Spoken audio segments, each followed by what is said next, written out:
আজকে দুপুরে যেহেতু ভাত খাবার কেউ নেই, ওই জন্য আমি ভাবলাম আমার একার জন্য আর কিছু করব না।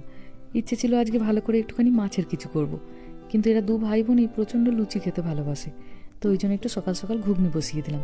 দুপুরবেলা আমি এটা দিয়ে একটুখানি পাউরুটি খেয়ে নেবো, আর বিকেলে যখন সবাই ফিরবে তখন গরম গরম একটু লুচি ভেজে দেবো।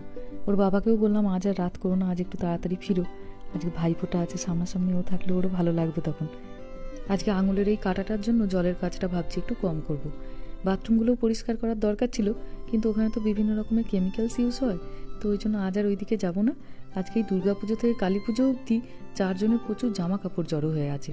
রান্নাটা করে নিয়ে আজকে ইচ্ছা আছে যে সবগুলোকে গুছিয়ে ফেলে যে যার আলমারিতে তুলবো।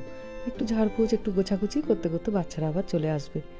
আমরা যখন ছোটো ছিলাম, স্কুল থেকে যখন ফিরতাম তখন দেখতাম মা, পাশের বাড়ির কাকিমা, আরও 2-3 জন কাকিমারা শীতের দুপুরে বসে বসে রোদ পোয়াতো আর গল্প করতো।